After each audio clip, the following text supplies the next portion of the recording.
نحمده و نصلي علی رسوله الکریم. مارونو درخواست دا ده تاسو ته چې الحمدلله موږ او تاسو مسلمانان یو.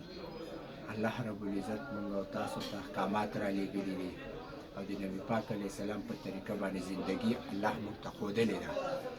الان کې د نن سبا چې کوم وبا مرض ده دا د مارونو د صحابه وخت کې مو یو وخت کې یو ملک کې دا وبا مرض باندې خور شو او په دې کې چې دا دلته 15,000 صحابه شهیدان شول.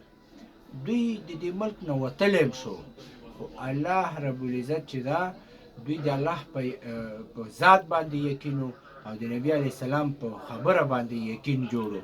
نبی پاک علیه السلام حدیث مبارک ده چې کوم ځای کې وبا مرض خور شي نه به تاسو هلته ځئ نه به د هغې ځای نه وځئ. په دې نسبت باندې که تاسو د دې ځای نه ووتئ د تاسو کې دا مرض وي نو تاسو په وجه به نور مسلمانان په دې مرض باندې ګیر شي او ورځئ به ځکه نه چې د عذاب دلته راغلی ده چې ته لاړ شې په دې عذاب کې مبتلا نه شي. نو دې نسبت باندې د مارونو دې دپاره د الله پیغمبر موږ ته دعاګانې ښودلې دي.